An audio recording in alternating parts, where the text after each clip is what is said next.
I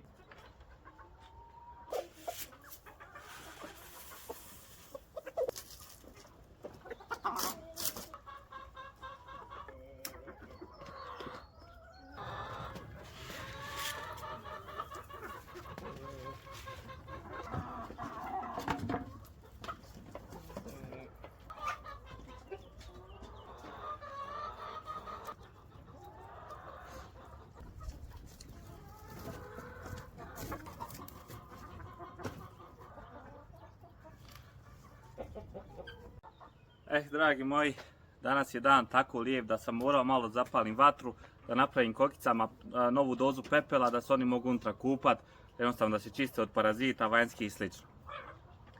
Dosta ljudi mi se javilo zašto te nema na YouTube-u, gdje su klipovi, kasniš čovječe, daj nam nešto da gledamo, ali evo napokon, nakon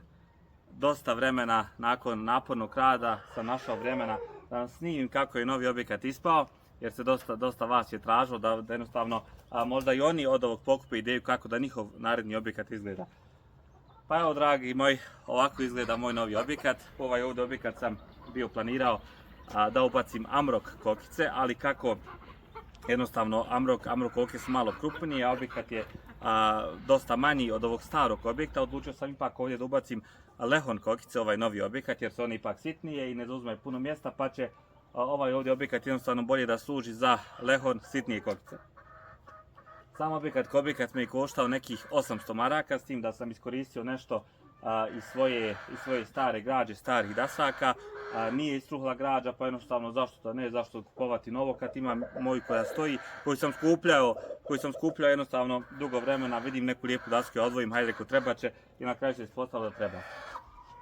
Uglavnom, kako smo prodali one crvene kokice, stanje se na farmi dosta poboljšalo, kokice opet nose punom snagom, što bi se reklo, pa na našoj farmi uskoro možete da nađete i amrok jaja za inkubatore i amrok piliće, ali što se tiče lehorna, lehon će tek da bude dostupan za neke 2 sedmice dok se same kokice jednostavno očiste od starih pjetlova, pa da jednostavno imamo onda 100% čistu rasu, ali za 2 sedmice možete da mi se javite za lehon jaja ili za lehon piliće, da napravimo neki termin, da napravimo neku cijenu i sl. Sam izgled objekta, išao sam na neki retro rancher style, što bi se reklo cowboy style, pa sam napravio te neke baklava fazon, jer sam donator iz Amerike, on voli ovakav neki fazon,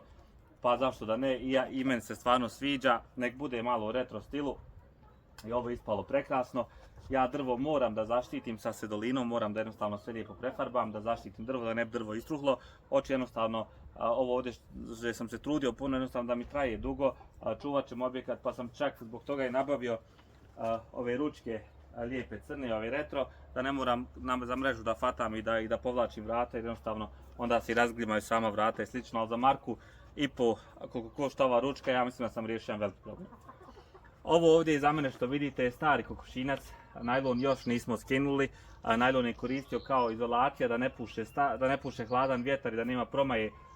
kad su bili minusi, ali jednostavno nisam imao vremena od same izrade ovog kokošinca, ali planiram u skorije vrijeme da skinem sam najlon. Ovaj stari objekat će svoje finalno mjesto da pronađe na dnu njive, gdje ćemo da ga iskoristimo za držanje ovaca ili koza. Vidjet ćemo, planiram koze ili ovce da nabavim, ali o tom potom. Vidjet ćemo kako budemo vremena i slično, ali svakako ovaj ovdje objekat moramo da srušimo, jer naredni novac koji bude dolazio od YouTube-a, to jeste od zarade na YouTube-u, planiram da širim ovaj objekat, ovaj novi objekat, da idemo uzduž dole nekih možda 30 metara otprilike, i onda ćemo da imamo dosta rasa, nekih 10-ak rasa koka, raznih rasa. Za sad planiram da ubacim još australorpe. Ovo ovdje pregradu ćemo da zatvorimo, jer možda ste primijetili da imam 2 vrata na jednom objektu. Šta će mi 2 vrata, ali ja sam unaprijed mislio. Evo, kokica je upravo snijela jaje koje je Marka išao. Uglavnom, ovdje ćemo da napravimo pregradu i onda ćemo ovaj ovdje boks, što bi se reklo, da ubacimo lehorke, tamo ćemo da ubacimo australorpe, i onda kako budemo nadograđivali objekat, onda ćemo da ubacujemo možda italijanke, možda srebrne vijandote i svašta nešto dogore. Uglavnom, ostavite mi komentar dosta vas je na prošlom videu klip komentarisalo da bi ubacili Australorp kao sljedeću rasu na našoj farmi, pa smo baš isto i odlučili da ubacimo Australorp jer vi određujete, moj je princip takav, ja želim da ono što vi napišete i recimo ako se dosta vas složi za tu rasu, onda ćemo definitivno tu rasu i da ubacimo na našoj farmi. Ovdje sprijeda ćemo da idemo u širinu možda neka 2 metra, lijepo da napravimo neku stazu, da lijepo ovo poravnjam, da odvučem višak zemlje i ovdje ćemo da naspijemo plavi kamen, onaj lijepi, da kad mušterija dođe jednostavno ne prlja svoje patike, i sam kamen mi je nekako prirodniji od ploče jer ja ploču ne volim, ja volim kamen. I moja vizija, moj plan jeste kad mušterija recimo dođe ovdje ispred ovog objekta, vidi recimo lehorke, vide kakve su koke, vidi da su koke zdrave, da su rasne i onda kaže daj mi, ako recimo evo primjer uzima jaja za inkubator, jaja za nasad, kaže daj mi 10 ovih jaja, onda ode gore kod Amroka, vidi Amrok kakve su koke, da su vrhunske i onda kaže daj mi ovih 5, daj mi 6, daj mi 20 ili 50 jaja, svejedno i sve tako od boksa do boksa i onda jednostavno skupi jednu određenu količinu jaja. Jaja su plodna i moraju biti plodna jer ja imam lijepu količinu dobrih horozeva na određenu količinu koka i onda je sama plodnost visoka i jako dobra.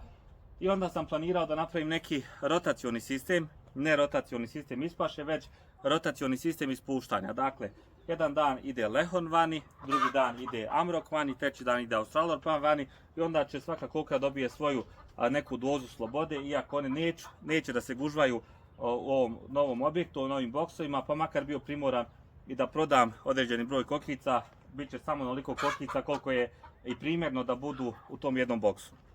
S tim da ću ja redovno njima naravno da kupim trave, da im jednostavno malo pijeska dodajem, da oni dobiju tu svoju neku prirodnu dozu vitamina, da mi održe zdravlje i slično. Ovdje danas, kako odmaram, planiram, naravno ako budem ufatio vremena, ali opet ću da vidim, planiram da dodam po jednu vazu na ovim pregradama gdje nisu vrata. Vidjet ću, ja sam planirao da ubacim kadificu ruži, jer kadifica ruža je ruža mog djetinjstva. Jer prije kad smo djeca bili, svaka kuća ispred kuće imala tu kadificu, ali sad je sve manje i manje viđam, pa planiram evo ovdje da dodam po jednu vazu na svakoj pregradi te neke kadifice, neke lijepe ruže i onda jednostavno da im to bude i lijepo i praktično i slično. Uglavnom, dragi moji, to bi bilo to, ukratko ste vidjeli šta su moji planovi za budućnost. Ako imate neku primjedbu, ako imate možda neku ideju kako bi moglo da improvizujem ovaj sam objekat, ja sam im za sad napravio samo prijeke gdje mogu spavati, 2 hranilice su u kokošincu i stavio sam im samo komadić lima tamo u čošak jer sam vidio da su tu prvo jaje snijeli, pa želim da se tu naviknu, pa ćemo možda kasnije dodamo tu i nekoliko gnijezda jer jedno gnijezdo ide na 5 kokica, pa ćemo da vidimo možda onu tamo stranu napravimo za gnijezda da bi oni tu mogle da nose i slično, ali prvo planiram da se one tu malo priviknu, da skontaju otprilike gdje će da nose. Uglavnom, raja, to bi bilo to. Ja sam, vjerujte, i presrećan i prezadovoljan, jednostavno